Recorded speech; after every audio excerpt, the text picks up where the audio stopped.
أعوذ بالله من الشيطان الرجيم.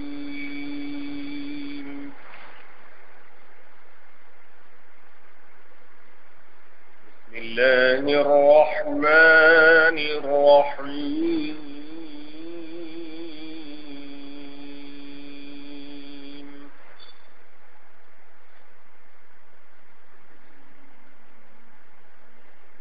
وإلى مدين أخاهم شعيبا فقال يا قوم اعبدوا الله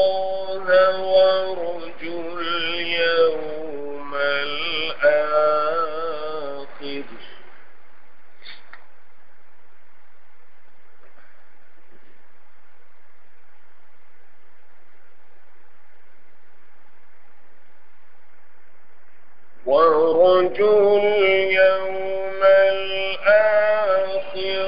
ولا تعثوا في الأرض مفسدين.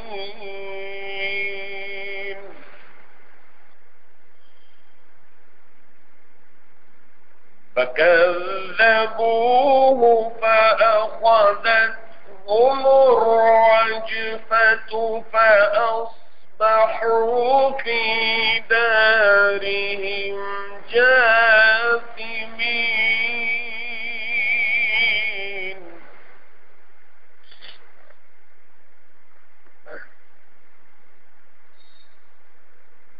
وعادا وثمود وقد تبين لكم من مساكنهم وزين لهم الشيطان أعمالهم فصدهم عن السبيل وكانوا مستبصرين.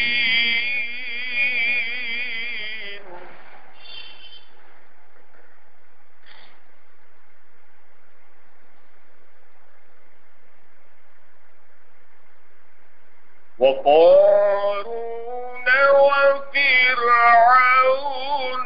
وهامان ولقد جاءهم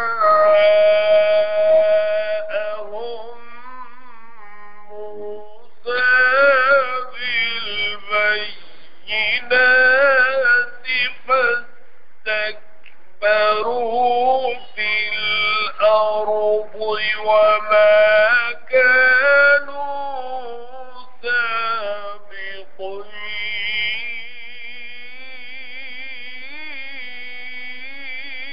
سابقين.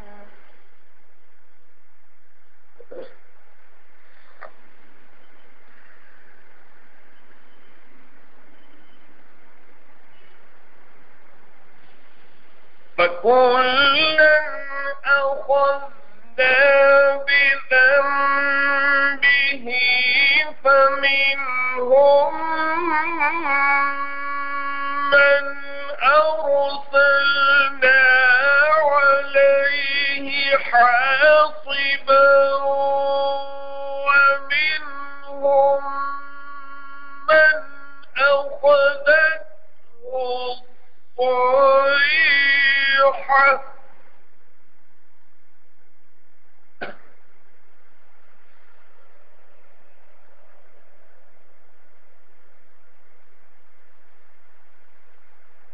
ومنهم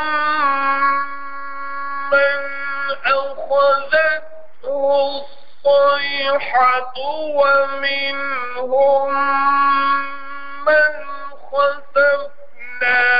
به الأرض ومنهم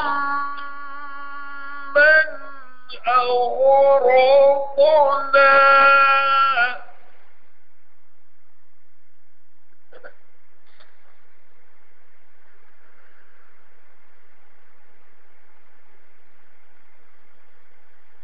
وما كان الله ليظلمهم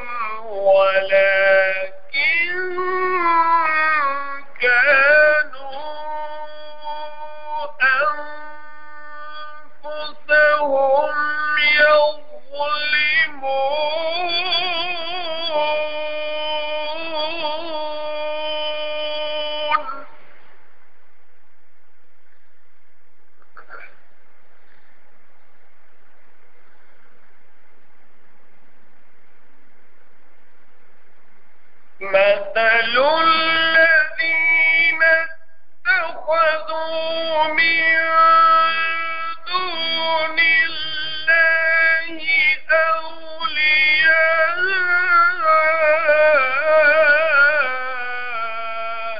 كمثل العنكبوت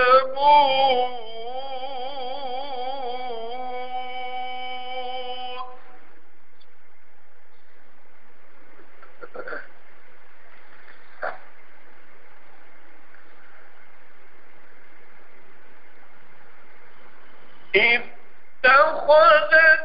بيتا وإن أوهن البيوت لبيت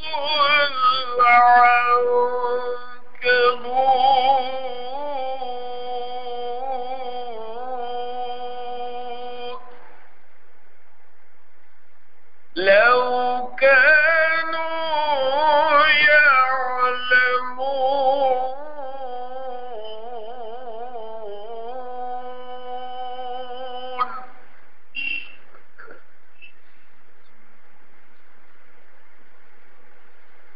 إن الله يعلم ما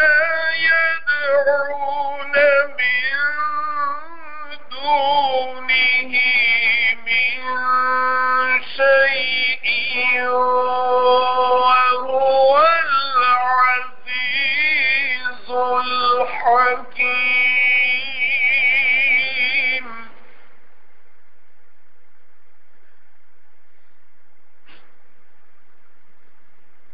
وتلك الأمثال نضربها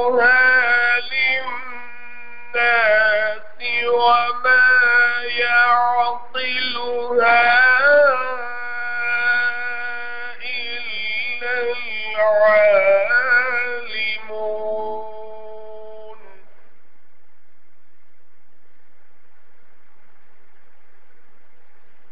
خلق الله السماوات والأرض بالحق إن في ذلك لآية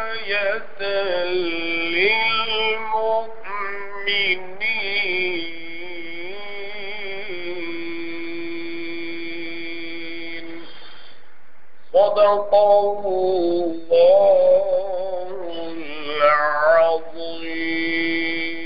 العظيم.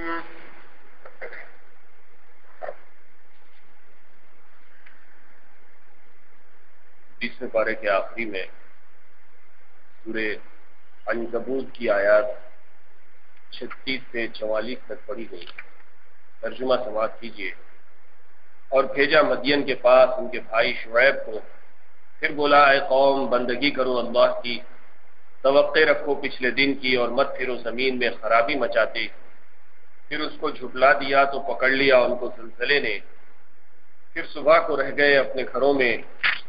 اوندھے پڑے ہوئے، اور ہلاک کیا عاد کو اور ثمود کو، اور تم پر حال کھل چکا ہے ان کے گھروں سے. اور فریفتہ کیا ان کو شیطان نے ان کے کاموں پر، پھر روک دیا ان کو راہ سے. وہ تھے ہوشیار. اور ہلاک کیا قارون اور فرعون اور حامان کو، اور ان کے پاس پہنچا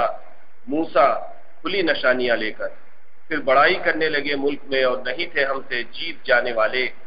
پھر سب کو پکڑا ہم نے اپنے اپنے گناہ پر. پھر کوئی تھا کہ اس پر ہم نے بھیجا پتھراؤ ہوا سے، اور کوئی تھا کہ اس کو پکڑا چنگھاڑ نے، اور کوئی تھا کہ اس کو دھسا دیا ہم نے زمین میں، اور کوئی تھا کہ اس کو ڈبا دیا ہم نے. اور اللہ ایسا نہ تھا کہ ان پر ظلم کرے، پر تھے وہ اپنا آپ ہی برا کرتے. مثال ان لوگوں کی جنہوں نے پکڑے اللہ کو چھوڑ کر اور حمایتی، جیسے مکڑی کی مثال.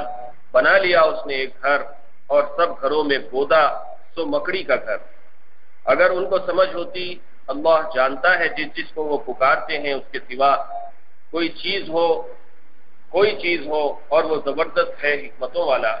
اور یہ مثالیں بٹھلاتے ہیں ہم لوگوں کے واسطے، اور ان کو سمجھتے وہی ہیں جن کو سمجھ ہے۔ اللہ نے بنائے آسمان اور زمین جیسے چاہیے، اس میں نشانی ہے یقین لانے والوں کے لیے۔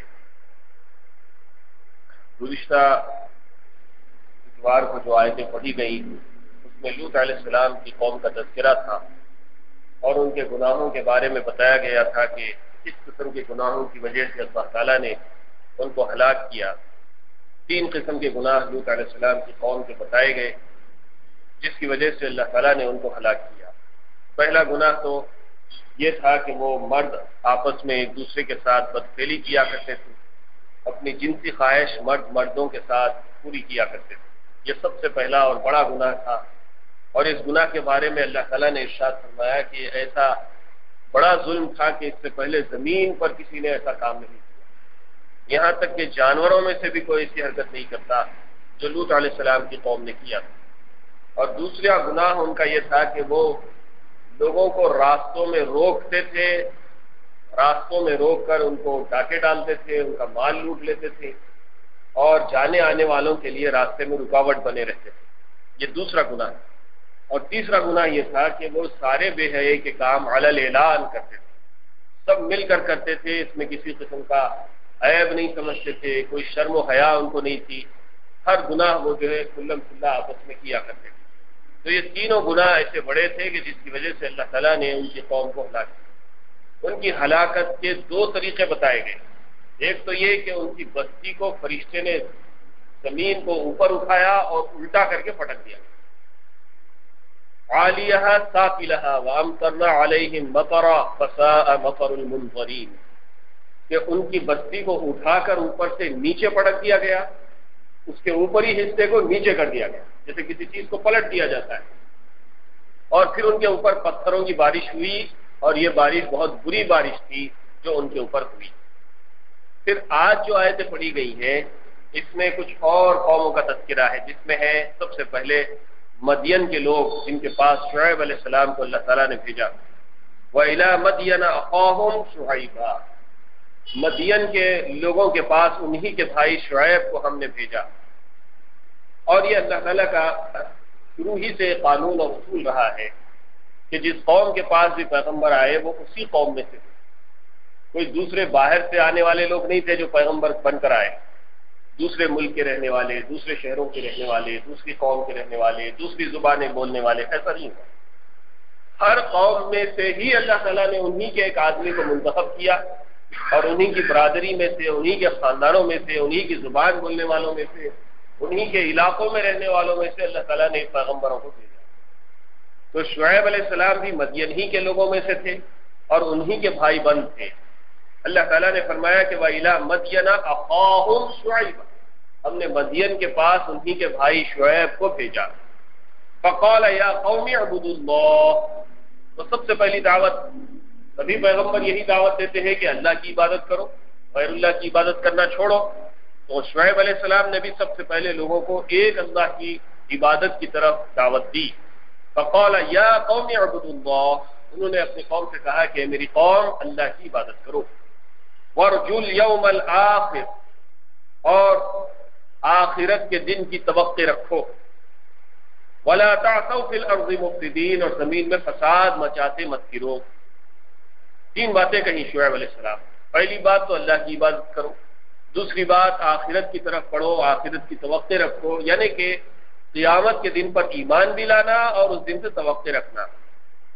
اور تیسری بات کہی کہ زمین میں فساد مت پھیلاؤ۔ فَكَذَّبُوهُ فَأَخَذَتْهُمُ الرَّجْفَةُ فَأَصْبَحُوا فِي دَارِهِمْ جَاثِمِينَ، جب انہوں نے اپنی پیغمبر کی بات کو ماننے سے انکار کیا، پیغمبر کو جھٹلایا، فَكَذَّبُوهُ، شعیب علیہ السلام کو جھٹلا دیا انہوں نے، یہ کیا کہہ رہے ہیں، یہ تو جھوٹے ہیں، ان کی بات سچی نہیں ہوئی۔ تو کیا کیا اللہ تعالیٰ نے، فَأَخَذَتْهُمُ الرَّجْفَةُ،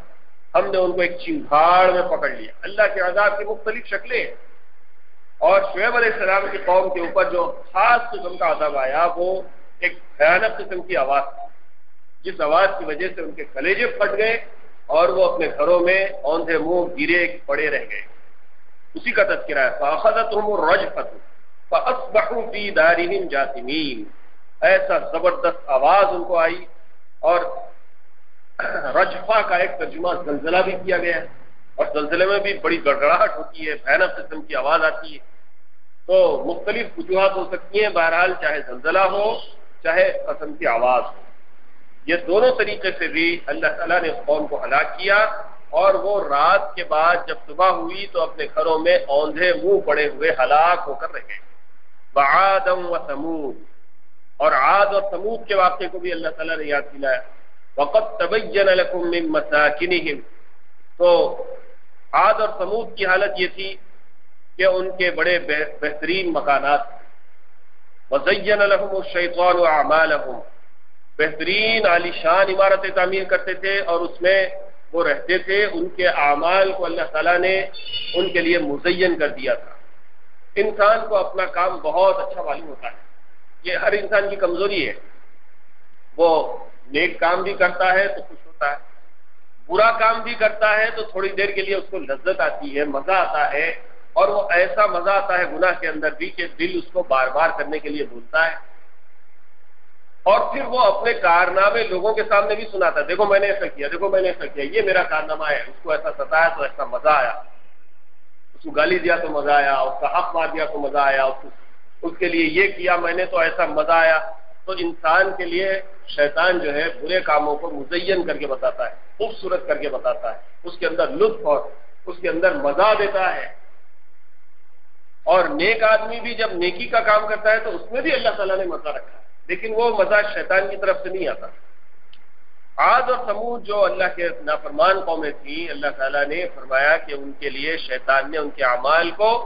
ان کے لیے مزین کر دیا تھا۔ وعادا وثمود وقد تبین لکم من مساکنہم، ان کا حال ان کے گھروں میں ان کے لیے کھل چکا تھا۔ وزین لہم الشیطان اعمالہم وصدہم عن السبیل وکانوا مستبصرین، اللہ تعالیٰ نے فرمایا کہ شیطان نے ان کو صحیح راستے سے روک دیا تھا، وصدہم عن السبیل، سیدھے راستے سے شیطان نے ان کو روک دیا تھا۔ وکانوا مستبصرین، بڑے تبصرہ نگار تھے، بڑے کامنٹس پاس کیا کرتے تھے۔ کس چیز کے لیے کامنٹس پاس کیا کرتے تھے؟ جو پیغمبر ان کے پاس آئے، عاد اور ثمود کے پاس جو پیغمبر آئے، پیغمبروں کی باتیں کو سنتے تھے، پیغمبروں کا مذاق اڑاتے تھے، ان کی باتوں پر تبصرہ کیا کرتے تھے۔ جیسے کہ عام طور پر بھی قوموں کی عادت رہی ہے کہ پیغمبر جب ان کے پاس آتے، ایک اللہ کی عبادت کی طرف دعوت دیتے، گناہوں سے ان کو روکنے کی کوشش کرتے، تو لوگ ان کا مذاق اڑاتے تھے اور عجیب عجیب باتیں کرتے تھے، آئے انوش پیغمبر بنے، اللہ میاں کو انوش ملے، کوئی اور نہیں ملا، ان کی بات ہم کیوں مانیں، وغیرہ وغیرہ عجیب قسم کے تبصرے کیا کرتے تھے۔ اس وقت تو یہاں اس کی تفصیلات نہیں ہے، لیکن دیگر مواقع پر، دیگر مقامات پر اس کی تفصیلات بھی آئی ہیں، اور خاص طور سے مختلف قوموں کے تذکرے سورہ ہود میں، سورہ رعد میں اور سورہ قصص میں آ چکے ہیں، ان کے اندر مزید تفصیلات ہیں۔ بہرحال یہ لوگ بڑے مستبصر تھے، بڑے تبصرے کیا کرتے تھے۔ وقارون وفرعون وحامان، قارون، فرعون، حامان۔ قارون ایک دولت مند آدمی تھا، فرعون بادشاہ تھا، حامان اس کا وزیر تھا۔ وَلَقَدْ جَاءَهُم مُوسَىٰ بِالْبَيِّنَاتِ، جب موسیٰ علیہ السلام ان کے پاس اللہ کی نشانیاں، کھلی نشانیاں لے کر آئے، فَاسْتَكْبَرُوا فِي الْأَرْضِ، وہ زمین میں استکبار کرنے لگے، غرور اور تکبر کرنے لگے، اپنے آپ کو بڑا سمجھنے لگے۔ وَمَا كَانُوا سَابِقِينَ، اور نہیں تھے وہ ہم سے جیتنے والے، یعنی موسیٰ علیہ السلام کو اللہ تعالیٰ نے روانہ فرمایا تھا، اور موسیٰ علیہ السلام سے ٹکر لینے کا مطلب یہ ہے کہ اللہ تعالیٰ سے راست طور پر مقابلہ کیا جا رہا ہے۔ پیغمبروں سے مقابلہ کرنے کا مطلب یہی ہے کہ اللہ تعالیٰ سے مقابلہ کیا جائے۔ تو اللہ تعالیٰ نے یہاں پر عجیب انداز میں فرمایا کہ وَكَانُوا سَابِقِينَ، وہ ہم سے جیتنے والے نہیں تھے، ہم سے مسابقہ کرنے والے، مقابلہ نہیں کر سکتے تھے، کیونکہ موسیٰ علیہ السلام کو اپنی نشانیاں دے کر ہم نے روانہ فرمایا تھا۔ فَكُلًّا أَخَذْنَا بِذَنبِهِ، اس سب کو ہم نے ان کے گناہوں کی وجہ سے پکڑا۔ اوپر سے جتنے لوگوں کا تذکرہ آیا ہے، عاد کا، ثمود کا، قارون کا، فرعون کا، حامان کا، جو تذکرہ آ رہا ہے، ان سب کو ہم نے ان کے گناہوں کے سبب پکڑا اور ان کو عذاب میں مبتلا کیا۔ فَمِنْهُمْ مَنْ أَرْسَلْنَا عَلَيْهِ حَاصِبًا، ہم نے ان میں سے مختلف لوگوں کو کس طریقے سے پکڑا، کس کس قسم کے عذاب میں ان کو ہلاک کیا۔ کسی کے اوپر پتھراؤ کیا گیا، پتھروں کی بارش کی گئی، وَمِنْهُمْ مَنْ أَخَذَتْهُ الصَّيْحَةُ، اور کوئی تھا کہ اس کو چنگھاڑ نے پکڑا، ایک زبردست آواز آئی، اس کی وجہ سے ان کے کلیجے پھٹے، وہ ہلاک ہو کر رہ گئے۔ وَمِنْهُمْ مَنْ خَسَفْنَا بِهِ الْأَرْضُ، بعض کو زمین کے اندر دھا دیا گیا۔ وَمِنْهُمْ مَنْ أَغْرَقْنَا، اور بعض کو ہم نے پانی کے اندر ڈبا دیا، غرق کر دیا گیا۔ وَمَا كَانَ اللَّهُ لِيَظْلِمَهُمْ وَلَكِنْ كَانُوا أَنفُسَهُمْ يَظْلِمُونَ۔ یہ جتنے لوگوں کو ہم نے مختلف قسم کے عذاب میں پکڑا، ہلاک کیا، بظاہر دیکھنے والے کو، سننے والے کو ایسا محسوس ہو سکتا ہے کہ ارے بیچاروں کو ہلاک کر دیا گیا، ان کو پکڑ لیا گیا، کسی کو چنگھاڑ نے، کسی کو پتھراؤ نے، کسی کو زمین میں دھسانے نے، اور کسی کو پانی میں ڈبانے نے عذاب میں پکڑ لیا، بے چارے۔ ہو سکتا ہے انسانی ہمدردی کی وجہ سے کسی کے ذہن میں یہ خیال آ سکتا ہے کہ ارے ان کو ایسا ہلاک کر دیا گیا، تو اللہ تعالیٰ نے ایسے کسی خیال کو صاف کر دیا اور فرمایا کہ وَمَا كَانَ اللَّهُ لِيَظْلِمَهُمْ، اللہ تعالیٰ نے ان کے اوپر کوئی ظلم نہیں کیا، وَلَكِنْ كَانُوا أَنفُسَهُمْ يَظْلِمُونَ، لیکن وہ لوگ خود اپنے آپ کے اوپر ظلم کرنے والے تھے۔ اللہ تعالیٰ ظالم نہیں ہے، کسی کے اوپر ظلم نہیں کرتا۔ اللہ تعالیٰ تو اپنے بندوں کے اوپر بڑا شفیق ہے، بڑا مہربان ہے، بے شمار گناہوں کے باوجود ان کو جو ہے ڈھیل دیتا رہتا ہے، فوری ان کے گناہوں کے اوپر پکڑتا نہیں ہے۔ کافی ڈھیل دینے کے باوجود جب لوگوں کی مہلت ختم ہو جاتی ہے، حجتیں پوری ہو جاتی ہے، انبیاء ان کے پاس بھیج دیے جاتے ہیں، معجزات وہ دیکھ چکے ہوتے ہیں اپنے آنکھوں سے، کھلی نشانیاں، اللہ کی کتاب، اللہ کے احکام ان کے سامنے پڑھ کر سنا دیے جاتے ہیں، اور مختلف لوگوں کے واقعات عبرت انگیز ان کے سامنے پیش کر دیے جاتے ہیں۔ تمام قسم کی حجتیں جب پوری ہو جاتی ہے، اس کے باوجود لوگ اللہ کے ماننے کو تیار نہیں ہوتے، وہ اپنے ہٹ درمی کے اوپر اڑے ہوئے ہوتے ہیں، وہ اپنے گناہوں کے اوپر مصر رہتے ہیں، توبہ کے لیے تیار نہیں ہوتے، پلٹنے کے لیے تیار نہیں ہوتے، ایمان لانے کے لیے تیار نہیں ہوتے، پیغمبروں کی بات ماننے کے لیے تیار نہیں ہوتے۔ جب یہ ساری چیزیں مکمل ہو جاتی ہیں تب کہیں اللہ کا عذاب ان کو اپنی گرفت میں لیتا ہے۔ تو یہ ساری باتیں اس بات کی علامت ہے کہ اللہ نے ان پر ظلم نہیں کیا، بلکہ وہ خود اپنی جانوں پر ظلم کرنے والے تھے۔ وَلَكِنْ كَانُوا أَنفُسَهُمْ يَظْلِمُونَ، وہ لوگ خود اپنی جانوں پر ظلم کرنے والے تھے۔ مَثَلُ الَّذِينَ اتَّخَذُوا مِن دُونِ اللَّهِ أَوْلِيَاءَ كَمَثَلِ الْعَنكَبُوتِ، ان لوگوں کی مثال جو اللہ کو چھوڑ کر دوسروں کو اپنا معبود بنا لیتے ہیں، دوسروں سے اپنی امیدیں وابستہ کرتے ہیں، اپنی حاجت روائی کے لیے، اپنی مشکل کشائی کے لیے، اپنی بگڑی کو بنانے کے لیے، اپنے مسائل کو حل کرنے کے لیے لوگ جب دوسروں کا سہارا تلاش کرتے ہیں اور ان کے آگے سجدہ ریز ہوتے ہیں، ان سے منتیں مرادیں مانگنے لگتے ہیں، ان کے سامنے چڑھاوے چڑھانے لگتے ہیں، ان کے سامنے سجدہ ریز ہوتے ہیں، ان کے طواف کیا کرتے ہیں، یعنی کہ جتنے بندگی کے طریقے ہیں وہ غیروں کے لیے بجا لاتے ہیں، تو یہ اس بات کی علامت ہے کہ انہوں نے اللہ کو چھوڑ کر اپنا سہارا غیر اللہ کو بنا لیا۔ جب اللہ کو چھوڑ کر غیر اللہ کو اپنا سہارا بنا لیا تو ان کی مثال کیسی ہے؟ کمثل العنکبوت، ایک مکڑی کی مثال۔ اتخذت بیتا، ایک مکڑی ہے جس نے اپنا گھر بنا لیا، اور اس کے گھر کی حالت کیا ہے؟ وَإِنَّ أَوْهَنَ الْبُيُوتِ لَبَيْتُ الْعَنْكَبُوتِ۔ أَوْهَنَ الْبُيُوتِ، أَوْهَنَ الْبُيُوتِ یہ تو مبالغے کا صیغہ ہے، بہت زیادہ بودا، بہت زیادہ ناپائیدار، پھسا، جس کو ہلکے پھلکے دھکے سے بھی گرا دیا جاتا ہے، جس کو ایک پھونک سے توڑ کے تہس تہس کر دیا جاتا ہے۔ آپ اچھی طرح اندازہ کرتے ہیں کہ مکڑی کا جالا ہے، آپ ذرا قریب جا کے زور سے پھونک ماریے، آپ کے منہ کی پھونک سے جالا ٹکڑے ٹکڑے ہو جاتا ہے، ہلکی سی کاڑی لگا دیجئے جالا ٹوٹ جاتا ہے۔ اور مکڑی کے جالے میں مکھی اور مچھر کے علاوہ یا اس کے برابر کوئی کیڑا ہی پھنس سکتا ہے، اس سے بڑا کوئی کیڑا ذرا بڑا شور چلے گا تو جالا ٹوٹ جاتا ہے۔ تو یہ تمام قسم کے جانور جو اپنا گھر بناتے ہیں ان سب کے گھروں میں اللہ تعالیٰ نے فرمایا کہ سب سے بودا گھر ہوتا ہے وہ مکڑی کا جالا۔ ان اوہن البیوت لبیت العنکبوت، بے شک مکڑی کا ہی گھر ایسا ہے جو سب سے بودا ہوتا ہے۔ لو کانوا یعلمون، اگر یہ لوگ جانتے ہوتے، یعنی کہ جس طرح مکڑی کا جالا سب سے بودا گھر ہے،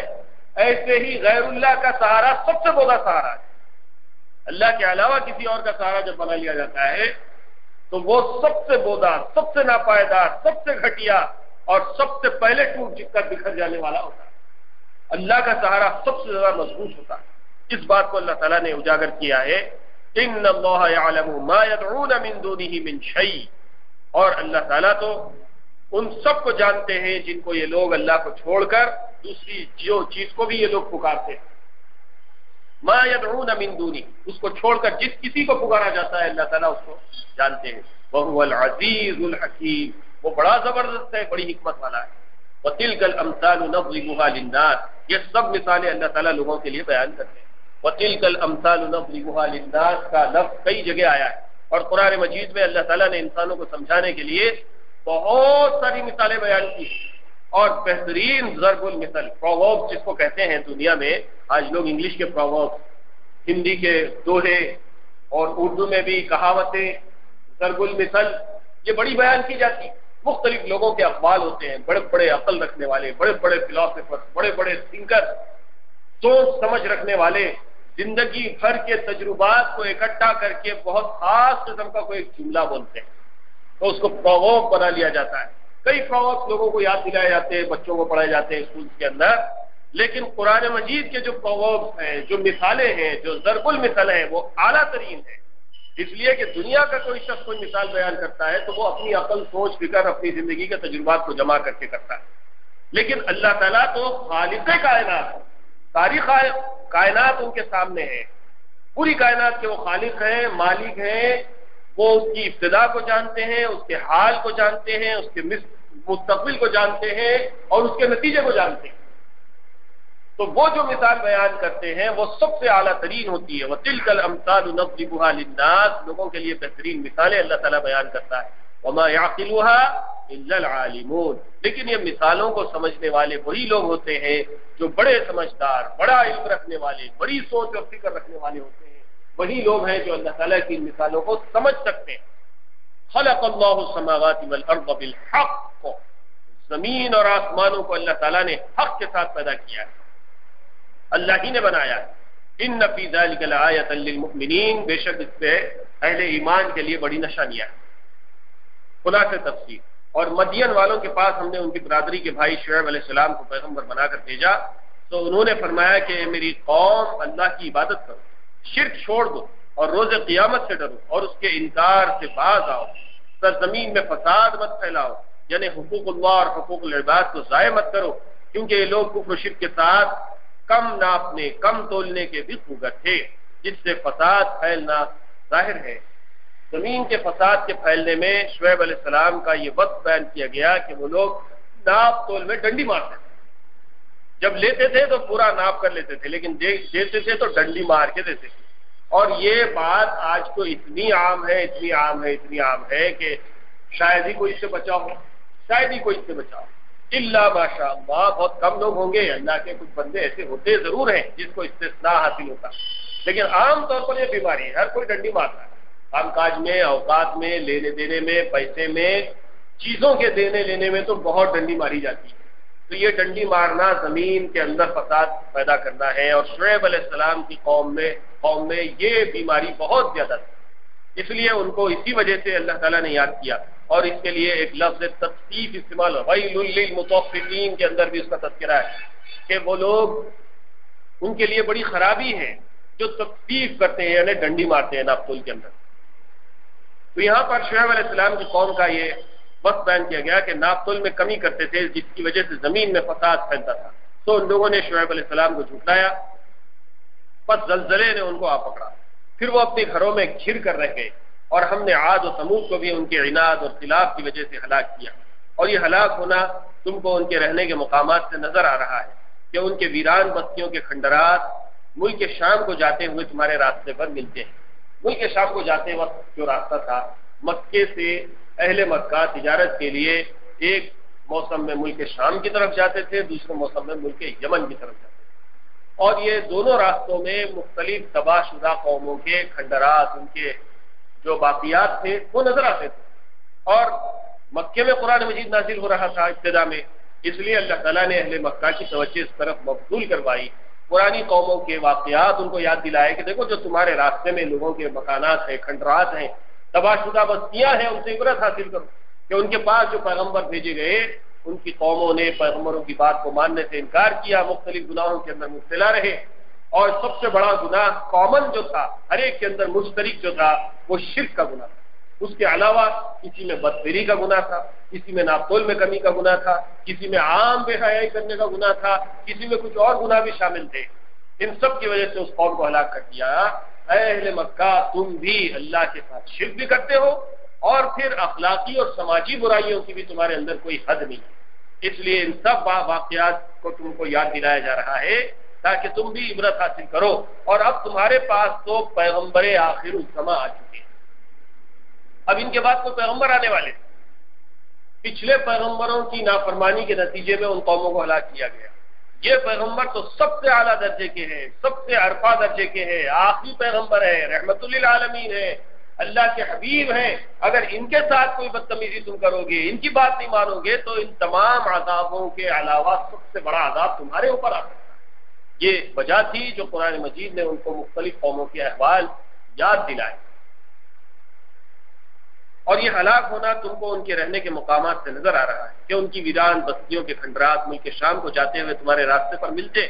اور حالت ان کی یہ تھی کہ شیطان نے ان کے اعمال بد کو ان کی نظر میں مستحسن کر رکھا تھا، یعنی ان کے اعمال ان کو بڑے اچھے معلوم ہوتے تھے، اور مذہبی اعتبار سے ہر قوم کو ان کے اپنے عقائد، ان کے مذہبی رسوم و رواج بڑے اچھے معلوم ہوتے تھے، چاہے وہ حق کے ہو یا ناحق کے۔ مسلمانوں میں بھی جو باطل عقائد ہیں تو باطل عقائد بھی مسلمان قوموں کو بڑے اچھے معلوم ہوتے ہیں۔ مختلف طبقے ہیں جو مختلف گمراہیوں کے اندر مبتلا ہیں، ان کو ان کی وہ ساری چیزیں، وہ سارے رسوم و رواج بڑے اچھے معلوم ہوتے ہیں، اور وہ اس کو چھوڑنے کے لیے تیار نہیں ہوتے۔ ان کے خون میں، ان کے رگوں پے میں اس کی محبت رچی بسی ہوئی ہوتی ہے۔ اور جو باطل لوگ ہیں، جو غیر مسلم ہیں، ان کے بھی جو مذہبی رسومات ہیں، جو مذہبی عقائد ہیں، جو مذہبی نشانیاں ہیں، ان سے ان کو غیر معمولی محبت ہوتی ہے، اور وہ ان کو بہت اچھے معلوم ہوتے ہیں۔ دیکھنے میں دوسروں کو برے معلوم ہوتے ہوں، لیکن ان کو شیطان نے ان کے اعمال کو اچھا کر دکھایا ہے۔ مثال کے طور پہ ہولی کا ایک تہوار ہے ہندوؤں کا، رنگ ڈالتے ہیں، تھوڑی رنگینی ہے، ٹھیک ہے، لیکن بہت سے ایسے طبقات ہیں جو غلاظت ڈالتے ہیں ایک دوسرے کے، اور غلاظت تو فطری طور پر انسان کو ناپسندیدہ ہے، لیکن اس تہوار کے دوران میں ان لوگوں کو وہ غلاظت کا ڈال لینا اپنے آنکھ پر وہ بھی بہت اچھا ہی معلوم ہوتا ہے۔ تو کیا ہے؟ وَزَيَّنَ لَهُمُ الشَّيْطَانُ أَعْمَالَهُمْ، شیطان نے ان کے اعمال کو ان کے لیے بہتر کر دکھایا، مزین کر دکھایا، اسی میں وہ لوگ مست رہتے ہیں۔ تو مشرکین کو بھی شرک پسند ہے، کافروں کو کفر پسند ہے، اور ناپتول میں کمی کرنے والوں کو وہ ان کے لیے پسند ہے، اور گناہ کرنے والوں کے لیے گناہ کو شیطان نے پسند کر کے دکھا دیا۔ وَزَيَّنَ لَهُمُ الشَّيْطَانُ أَعْمَالَهُمْ، اور اس ذریعے سے ان کو راہ حق سے روک رکھا تھا۔ اور وہ لوگ ویسے ہوشیار تھے، مجنون بے وقوف نہ تھے، مگر اس جگہ انہوں نے اپنی عقل سے کام نہ لیا۔ یہ بہت خاص بات اللہ تعالیٰ نے ارشاد فرمائی کہ جتنے لوگ گمراہ ہیں، آج بھی ہیں، پہلے بھی تھے، یہ کوئی بیوقوف، پاگل، دیوانے، غیر پڑھے لکھے، جاہل قسم کے لوگ نہیں تھے۔ دنیاوی اعتبار سے دیکھا جائے تو بڑے ہوشیار، کاروبار میں بڑی ہوشیاری کا مظاہرہ کرتے تھے، اور تبصرے کرتے تھے، آپس میں مل بیٹھتے تو ایسی ہوشیاری کی باتیں کرتے تھے کہ دنیا میں ان سے زیادہ عقل مند کوئی نہیں، اور آج بھی یہ چیز پائی جاتی ہے۔ بہت سارے لوگ، ہم بھی آپس میں ایک دوسرے کے ساتھ جب مل بیٹھتے ہیں، کہیں پر مذہبی لوگ بیٹھے ہیں، کہیں دنیا دار لوگ بیٹھے ہیں، مذہبی لوگوں کو دنیا دار لوگ بے وقوف، پسماندہ، پچھڑے ہوئے، پرانے قسم کے لوگ، دقیانوسی لوگ سمجھتے ہیں۔ ارے وہ بیچارے منصاب ہیں، ان کو کیا معلوم، اب ادھر بیٹھے سوٹیڈ بوٹیڈ لوگ ہیں، بڑے قہقہے چل رہے ہیں، بڑے تبصرے ہو رہے ہیں، سیاسی تبصرے ہو رہے ہیں، کھیل پر تبصرے ہو رہے ہیں، فلموں پر تبصرے ہو رہے ہیں، ایک دوسرے کے تعلقات پر تبصرے ہو رہے ہیں۔ وہ زبان کھلی ہوئی ہے کہ محفل سجی ہوئی، اور ایک طرف بیچارے حافظ صاحب بیٹھے ہوئے، امام صاحب بیٹھے ہوئے، خطیب صاحب بیٹھے، مولانا بیٹھے، خاموش بیٹھے ہیں بیچارے۔ تو اب دوسرے ان کو دیکھ کے سمجھتے ہیں تو بیچارے ہیں، مول صاحب ہیں، ان کو کیا معلوم ہے۔ اور ادھر جو تبصرے ہو رہے ہیں، ادھر جو محفل سجی ہوئی ہے، وہ تو ایسی شاندار ہے کہ ہر کوئی ان کو گھور گھور کے دیکھ رہا ہے۔ تو بڑے خاص لوگ معلوم ہو رہے ہیں، محفل میں انہی کو ریسپیکٹ دیا جاتا ہے، ڈنر کے ٹیبل پہ ہر کوئی انہی کو دال کے کھلاتا، اور ادھر مول صاحب کو تو کوئی پوچھتا بھی نہیں کہ کیا کھائے کیا نہیں کھائے۔ یہ جو تبصرہ کرنے والے لوگ ہوتے ہیں، یہ دنیا میں تو بڑے ہوشیار ہوتے ہیں، لیکن جب آخرت کی بات آتی ہے تو آخرت کے بارے میں بالکل چاہے کوئی معلومات، کوئی ہوشیاری نہیں، کوئی فکر نہیں، کوئی پلاننگ نہیں، کوئی منصوبہ نہیں، آخرت کے بارے میں ذرہ برابر سوچنے کے لیے تیار ہے۔ اور جب کوئی قسم کے گناہ کی طرف ان کو متوجہ کیا جاتا ہے تو کہتے ہیں بھائی اس وقت جو بھی ہوگا دیکھا جائے گا، اب تو دنیا میں ترقی کرنے کے یہی طریقے ہیں، ہم جھوٹ نہیں بولیں گے تو ملتا آگے نہیں بڑھتا، کیا کرنا بھائی مجبوری ہے، سود دینا ہی پڑتا، اس کے بعد کام چلتا ہی نہیں۔ اور ہمارا تو بازار ایسی ہے، کاروبار ایسی ہے، دنیا ساری ایسی ہے، اے ٹو زیڈ نیچے سے اوپر تک کے سارے لوگ مسجد میں تو بڑے عقیدت و احترام سے آئیں گے، لیکن جب باہر نکلیں گے تو مذہب اسلام کو بالکل اتار کر پھینک دیا جاتا ہے۔ تو یہ دو ہوشیاریاں ہیں، دنیاوی اعتبار سے بڑے ہوشیار ہیں لوگ، وَكَانُوا مُسْتَبْصِرِينَ، بڑے تبصرہ کرنے والے، بڑی پلاننگ کرنے والے، بڑے ڈیبیٹ کرنے والے، بڑا ڈسکس کرنے والے۔ آپ کسی ٹی وی چینل کے اوپر دیکھیے بڑے بڑے لوگوں کو لا کے بٹھایا جاتا ہے، اور بہت ہوشیار ہوتے ہیں چینل والے، اچھے عالم کو لا کے نہیں بٹھاتے، کچھ ایک علامتی ایسے مولانا کو لا کے بٹھاتے ہیں جو حقیقت میں زیادہ تر بکاؤ قسم کے ہوتے ہیں، جو حکومت کی گاتے، ہندوتوا کی گاتے، ان لوگوں کو لا کے بٹھاتے، اچھے لوگوں کو بلا کے بٹھاتے۔ اور پھر کسی یونیورسٹی کا پروفیسر ہوتا ہے، کوئی بڑا سوشل ورکر ہوتا ہے، کوئی پولیٹیشین ہوتا ہے جو مذہب سے زیادہ واقف نہیں ہوتا، لیکن موجودہ حالات کے اوپر، پرسنل اللہ کے اوپر، مذہبی عقائد کے اوپر، مسلمانوں کے حالات کے اوپر ایسے تبصرے کرتے ہیں کہ اگر آپ کو وَكَانُوا مُسْتَبْصِرِينَ کی تفسیر اگر اس دور میں عملی طور پہ دیکھنا ہے تو کسی ٹی وی چینل کا تبصرہ دیکھیے، بیٹھے لڑکیوں کو بھی لا کے بٹھایا، اور بالکل ناواقف کا کالج کے، یونیورسٹی کے، ماڈرن قسم کے لڑکیوں کو لا کے بٹھایا، اور وہ لوگ پردے کے خلاف، ان کے پردے کے تعلق سے ایسے کوسچنس ان سے کرائے جاتے ہیں، ان کو ایسا موٹیویٹ کیا جاتا ہے، سوال خود ایسا ان کے سامنے ڈالا جاتا ہے جس سے مجبوراً وہ اسلام کے خلاف ہو، اور ان کے اس جواب کو، اس کے ایک مخصوص حصے کو توڑ کے مروڑ کے اس کو ہائی لائٹ کر کے ایڈیٹنگ ایک بہت خاص ٹیکنیک ہے، اس سے کیا کرتے ہیں کہ جو پچھلا بیان ہے وہ چھوڑ دیا جاتا ہے، جو اگلا بیان ہے وہ چھوڑ دیا جاتا ہے، جو اصل نتیجہ ہے وہ چھوڑ دیا جاتا ہے، ایک ٹکڑا کسی جملے کا لے کر جس سے وہ اپنا مطلب نکال سکتے ہیں اس کو ابھار کے پیش کیا جاتا ہے، اس کو ہائی لائٹ کیا جاتا ہے، اسپاٹ لائٹ کیا جاتا ہے، اسی کے اوپر روشنی ڈالی جاتی ہے، باقی ساری چیزوں کو چھوڑ دیا جاتا ہے۔ اس طرح سے الیکٹرانک میڈیا آج کے زمانے میں وَكَانُوا مُسْتَبْصِرِينَ کا ایک بہترین ذریعہ بنا ہوا ہے، اور اس کو جب لوگ دیکھتے ہیں، اور عام لوگوں کی صورتحال یہ ہے کہ وہ ٹی وی کے اوپر بہت پختہ یقین اور ایمان رکھتے ہیں،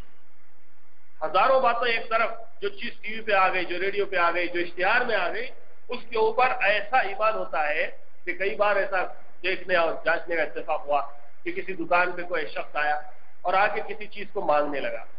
نہ اس کا نام اس کو یاد ہے، نہ کچھ بھی یاد نہیں ہے، آج کے وہ بولتا وہ ذرا برش کرتے نہیں، وہ کل ٹی وی پہ بتایا دیکھو ذرا وہی سے آپ، اب انہیں ایک ایک پیسٹ نکال کے بتاتے جاتا، یہ دیکھے کیا، یہ دیکھے کیا، یہ دیکھے کیا، تو 3-4 نکالے، ہاں یہ دیکھا، یہ دیکھو،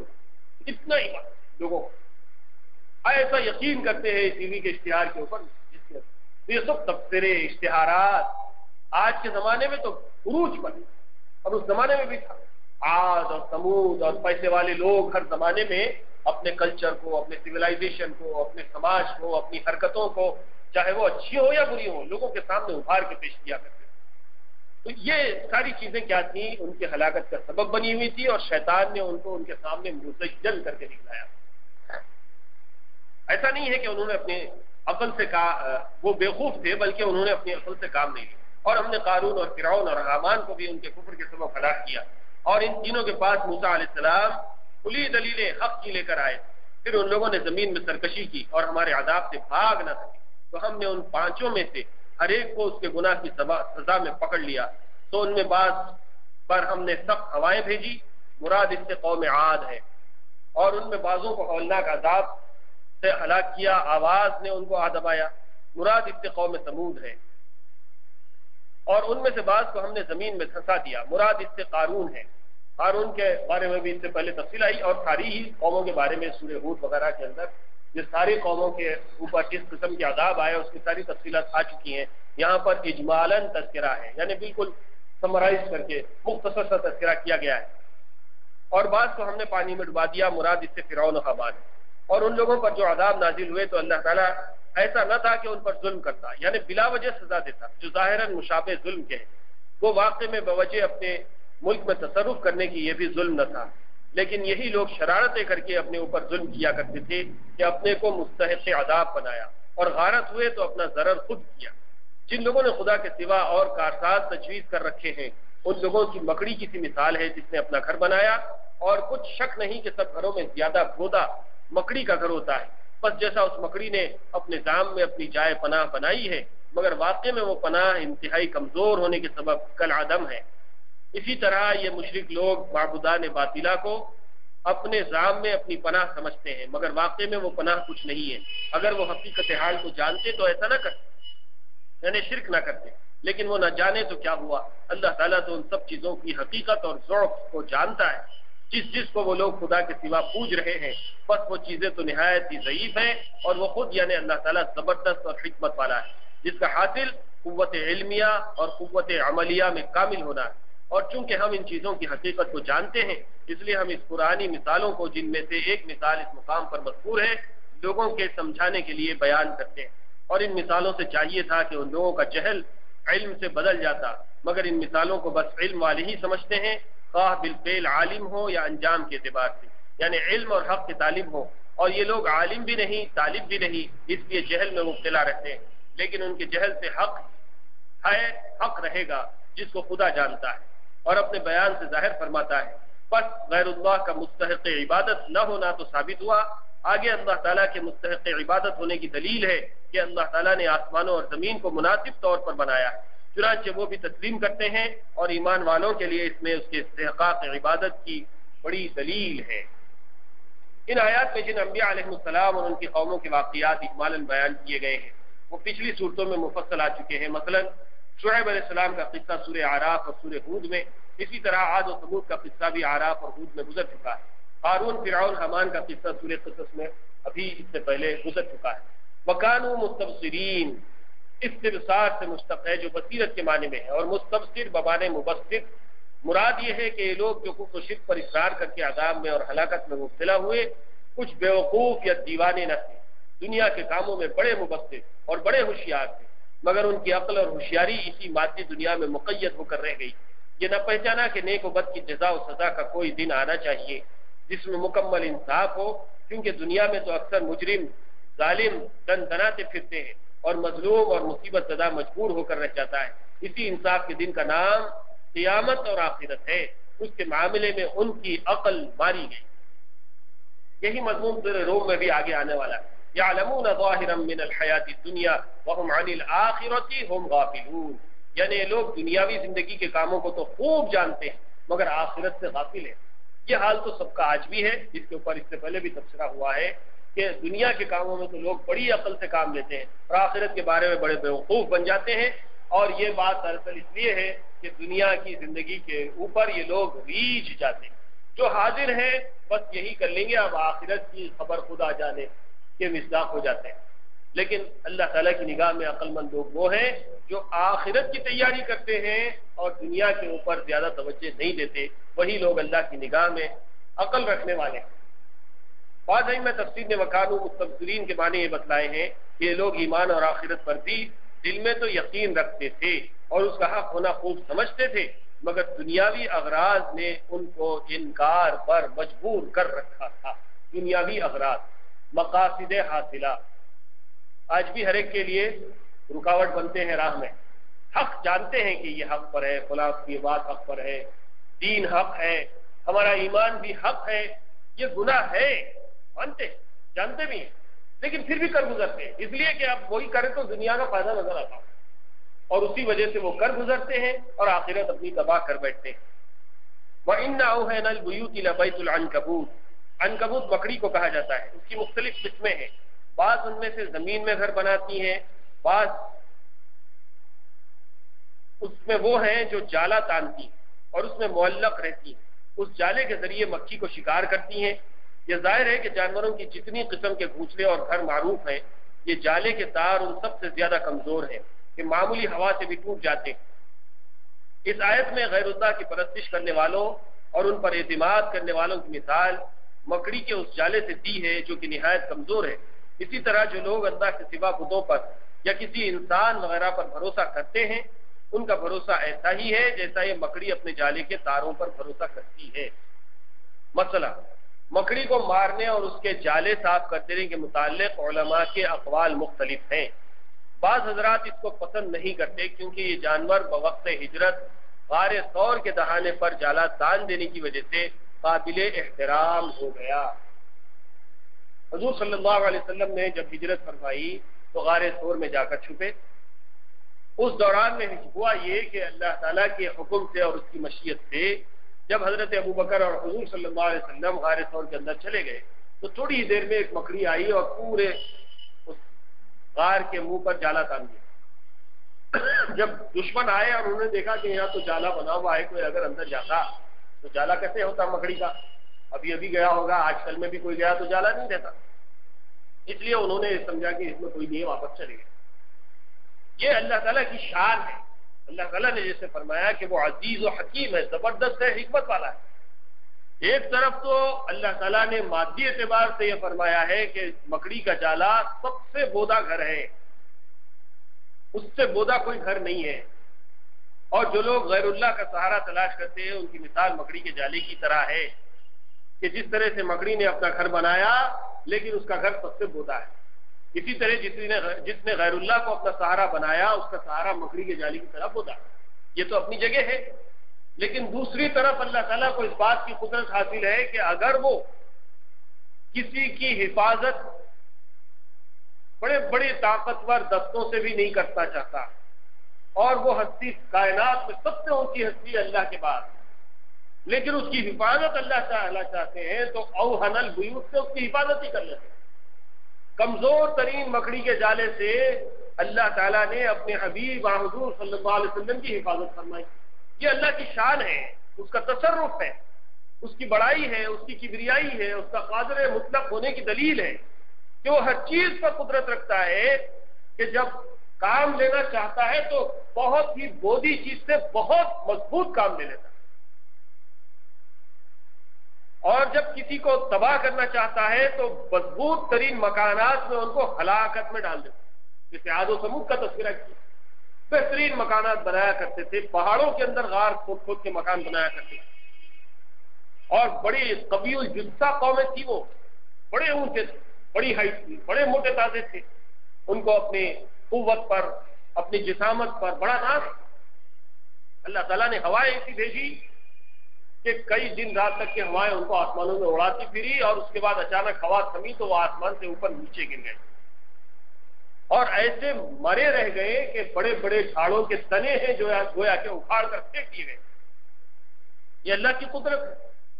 تو اللہ تعالیٰ نے ایک طرف تو مکڑی کے جالے کو اوہن البیوت فرمایا، کمزور ترین سہارا،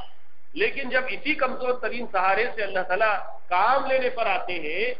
تو اپنے حبیب کی حفاظت اسی سے فرماتے ہیں، ایسے حالات میں جو بہت ہی زندگی کے نازک ترین حالات، کوئی حفاظت نہیں کر سکتا، سارا مکہ دشمن ہو چکا، اتنی دشمنی بڑھ گئی کہ مکہ شہر چھوڑ کے نکل جانا، غار میں پناہ لینی پڑی، لیکن اس غار کے اوپر مکڑی نے جالا تان دیا تو وہی مکڑی کا جالا حفاظت کا سبب بن گیا۔ یہ اللہ تعالیٰ کی قدرت ہے، تو اس طرف بھی اشارہ کیا گیا، اور اسی وجہ سے بعض لوگوں نے اسی کے احترام میں ایک مسئلہ یہ بتایا ہے کہ مکڑی کا جالا چونکہ حضور صلی اللہ علیہ وسلم کی حفاظت کا سبب بنا تھا، اس لیے گھروں میں مکڑی کے جالے کو صاف نہیں کرنا چاہیے۔ لیکن دوسری طرف دوسری رائے تھی، حضرت علی کرم اللہ وجہ سے اس کے قتل کی ممانعت نقل کی گئی ہے، مگر طالبی نے اور ابن عطیہ نے حضرت علی کرم اللہ وجہ سے یہ روایت بھی نقل کی ہے، طہروا بیوتکم من نسج العنکبوت فإن ترکہ یورث الفقر، یعنی مکڑی کے جالوں سے اپنے مکانات کو صاف رکھا کرو کیونکہ اس کے چھوڑ دینے سے فقر و فاقہ پیدا ہوتا ہے۔ دونوں روایتیں، سند ان دونوں روایتوں کی قابل اعتماد نہیں ہے، اور دوسری روایت کی دوسری احادیث سے تائید البتہ ہوتی ہے جن میں مکانات اور پناہ دار کو صاف رکھنے کا حکم ہے۔ یعنی آخری میں نتیجہ یہی ہے کہ گھروں کو صاف ستھرا رکھنا چاہیے۔ یہ اور بات ہے کہ اللہ تعالیٰ نے مکڑی کے جالے سے کسی کا کوئی کام دیا ہے، لیکن اس کا مطلب یہ نہیں ہے کہ مکڑی کے جالے گھروں میں سجا کے رکھو، صاف ستھرا کر دینا چاہیے۔ اسی طرح سے بعض لوگوں کو کتے کے اوپر بھی اعتقاد ہے کہ وہ اصحاب کہف کا نگران تھا، اور اس کا ذکر قرآن میں آیا ہے، لیکن اس کے باوجود دوسری صریح روایتوں سے بات ثابت ہے کہ کتا ایک ناپاک جانور ہے، گھروں میں رکھنے سے اللہ کے رحمت کے فرشتے نہیں آتے ہیں۔ اس کی رال بھی ناپاک اشیاء میں شامل ہے۔ اگر کسی کے کپڑے کو کسی کی جگہ پر، کسی کے جسم پر کتے کی رال لگ جاتی ہے تو وہ ناپاکی ہے، اس کو پاک کرنا، صاف کرنا، دھونا ضروری ہے، اس کے بغیر نماز نہیں ہو سکتی۔ تو بات چیزیں ہیں ایسی جو ناپاک ہے، ناپسندیدہ ہے، اس کے گھر میں اخلاص آ سکتا ہے، لیکن اللہ تعالیٰ نے وقت پر ان سے بھی کام دیا ہے اور وہ پوری قدرت رکھتے ہیں جس سے جب جو چاہے وہ کام لے سکتے ہیں۔ آخر میں نتیجہ یہی ہے کہ گھروں کو صاف ستھرا رکھنا چاہیے، مکڑی کے جالوں کو صاف کر دینا چاہیے۔ تلک الامثال نضربها للناس وما يعقلها الا العالمون۔ مشرکین کے خداؤں کی کمزوری کی مثال مکڑی کے جالے سے دینے کے بعد یہ ارشاد فرمایا کہ ہم ایسی واضح مثالوں سے توحید کی حقیقت کا بیان کرتے ہیں، مگر ان مثالوں سے بھی سمجھ بوجھ صرف علماء دین ہی حاصل کرتے ہیں۔ دوسرے لوگ تدبر اور غور و فکر ہی نہیں کرتے کہ حق ان پر واضح ہو جائے۔ اللہ تعالیٰ کی ان مثالوں سے وہی لوگ سمجھ بوجھ حاصل کرتے ہیں جو عقل رکھتے ہیں، جو علم رکھتے ہیں۔ امام بغوی نے اپنی سند کے ساتھ حضرت جابر رضی اللہ تعالیٰ عنہ سے روایت کیا ہے کہ نبی کریم صلی اللہ علیہ وسلم نے اس آیت کی تلاوت فرما کر فرمایا کہ عالم وہی شخص ہے جو اللہ تعالیٰ کے کلام میں غور و فکر کرے، اس کی اطاعت پر عمل کرے اور اس کو ناراض کرنے والے کاموں سے بچے۔ عمل سب سے اہم چیز ہے۔ علم، بیان کرنا، بولنا، جا کے کسی کی اچھی بات سن لے کے آ جانا، یہ بھی مفید ہے، لیکن یہ اتنا کارآمد نہیں ہے جتنا کہ انسان کو عمل کام دیتا ہے۔ عمل سے زندگی بنتی ہے، جنت بھی جہنم بھی۔ جنتی یا جہنمی ہونے کے لیے عمل بہت ضروری ہے۔